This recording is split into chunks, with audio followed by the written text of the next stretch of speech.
DTV Odia देखिवा पई subscribe करंतु एवं बेल आइकन को मध्य दबाई दियंतु। जय जगन्नाथ। मु ज्योतिर्विद डॉक्टर भवानी शंकर महापात्र आपण मानकु भाग्य दर्पण कार्यक्रम को स्वागत जनाउछि। दर्शक बंधु, आमे आज आलोचना करिबा अनेक व्यक्ति विशेष को आमे देखु जो मानकर दूरदृष्टि बा आईक्यू लेवल बहुत भल थाए बा जो पिला माने पढ़ापढ़ी रे यथेष्ट सफलता प्राप्ति करिथांती। आमे देखु किछि पिला भल पाठ पढ़ंती आउ किछि पिला पढ़ापढ़ी रे धिमेई जांती। बेले बेले आमे देखु किछि पिलांकर मेमोरी पावर बहुत कम थाए आउ किछि पिलांकर मेमोरी पावर बहुत शार्प थाए। बहुत कम समय पढ़ापढ़ी करती, अल्प समय पढ़ापढ़ी करती किंतु यथेष्ट भल मार्क आनती एवं मने मध्य तांकर रही जाए, माइंड तांकर सुदृढ़ थाए। से भली भाव में अनेक समय देखु अनेक पिला बहुत परिश्रम करती, परिश्रम सत्वे मध्य सफलता पाई पारंती नाही।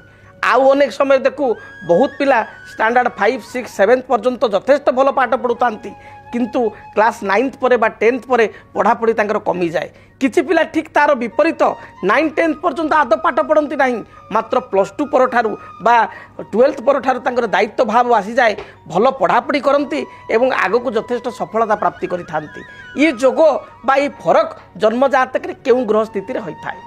जेतेबेले आमे विद्यार कथा को आलोचना करिबा, पाठ पढ़ा विषय आमे चिंता करिबा, सेतेबेले जातक रे केते गुडे दिग को आमे गुरुत्व देबा। प्रथमतः लग्नर चतुर्थ भाव हूँ विद्यार भाव, से भली लग्नर पंचम भाव मध्य विद्यार भाव। आपण माने प्रश्न पचारे दुईटा केमती भाव, लग्नर चतुर्थ भाव बा 4th हाउस रु आमे 10th पर्यंत जो विद्या, 10th पर्यंत जो विद्यार स्थिति को आमे निरूपित करिबा एवं आपणकर 5th हाउस रु पंचम भाव रु आपणकर विचार करिबा उच्च विद्या बा हायर स्टडी।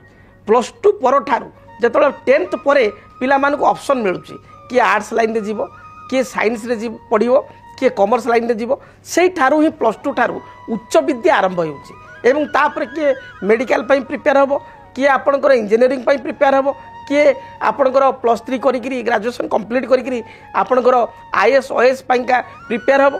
तेणु तापर विद्या गुडी को 10th परे जेतु ऑप्शनल रहउची आम हाथ में रहउची से होउची उच्च विद्या। जन्म जातक रे जदि चतुर्थ स्थान को शुभ ग्रहंकर दृष्टि रही था, चतुर्थ स्थान रे शुभ ग्रह रही थांती, ताहले विद्यार्थी 10th पर्यंत यथेष्ट भल पाठ पढ़ी थांती।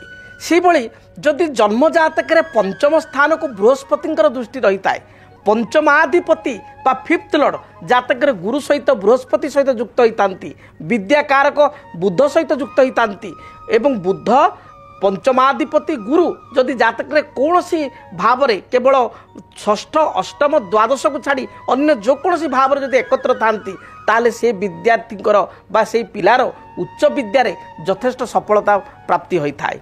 पंचमाधिपति बा 5th लॉर्ड उच्च विद्यार अधिपति जदि जातक रे उच्चस्थ थांती, पंचमाधिपति गुरु सहित युक्त होइतांती, जदि अशुभ ग्रहंकर दृष्टि पंचम भाव को न थाए ताले एपरि स्थिति रे उच्च विद्या रे विद्यार्थी माने सफलता अर्जन करिथांती। जो लाइन रे पितामाता आग्रह करिथांती बा पिलांकर जो लाइन रे आग्रह थाए से लाइन रे ही से कैरियर करिथांती एवं सफलता प्राप्ति करिथांती। ठीक तार विपरीत जदि पंचम स्थान रे केतु रही जांती, जदि पंचम स्थान रे राहु रही जांती, जदि पंचम स्थान को केतु बा राहुंकर स्थिति दृष्टि रहिबा सहित शनिंकर दृष्टि थाए, ए परिस्थिति रे देखा दिए विद्यार्थी बहुत भल पाठ पढ़ुतांती बा पिलाटीए 9, 10th पर्यंत भल पाठ पढ़ुताए बा दरकार पड़े +2 पर्यंत भल पढ़ुताए। +2 ठारू बा +2 परे तार गोटे यूटर्न आसे, गोटे लाइन रे जीवा पई चिंता करिछि, हठात गोटे लाइन रे से जाई थाए, पढ़ापढ़ी कमी जाई थाए। से भली जो विद्यार्थी मान को कहा जाए दृश्यते जुज्यते बापी चंद्र जेन बृहस्पति शिरसाम वचनम तस्य धारयन्ति नृपाहातदा। जदि चंद्र जेन अर्थात बुध और बृहस्पति जातक जदि शुभ दृष्टि थाए, परस्पर जदि एकत्र थांती, सेमानकर मेमोरी पावर से विद्यार्थी बहुत भल थाए। ठीक तार विपरीत जदि मंगल जो मानक जन्म जातक विद्यार्थी जन्म जातक मिथुन किंबा कन्यारे रही जाइछि मंगल बुध जातक एकत्र रही बा बुधंक प्रति मंगल दृष्टि 4 7 8 दृष्टि मंगल ठारू चतुर्थ सप्तम अष्टम दृष्टि होची मंगलकर जदि बुधंक प्रति एभली दृष्टि रही मंगल ठारू बुध 4 7 8 रे अछंती ताले मेमोरी पावर क्षीण होता है एवं यथेष्ट विद्यार अवनति होता है। तेणु आपण को विद्यार्थी बा संतान जातक देखंतु जदि जातक ग्रह स्थिति भल अच्छी पढ़ापढ़ी निश्चय सफलता पाइबे।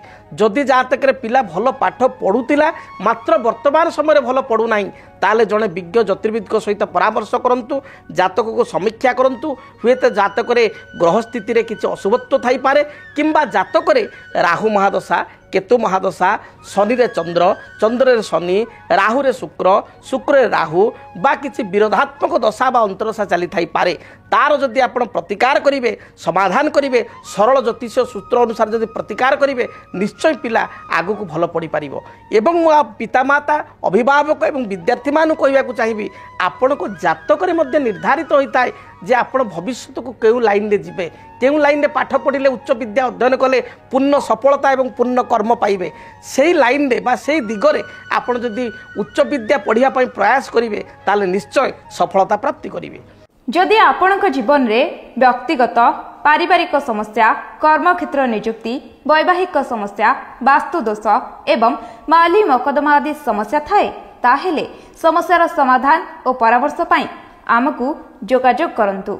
ज्योतिर्विद doctor Bhabani Shankar Mahapatra Budheswari colony plot number 26 Bhubaneswar. Phone number 9776833302 9439444924। आमर वेबसाइट www.srijagannathastro.com। डीटीवी ओडिया देखिवा पई सब्सक्राइब करंतु एवं बेल आइकन को मध्य दबाई दियंतु।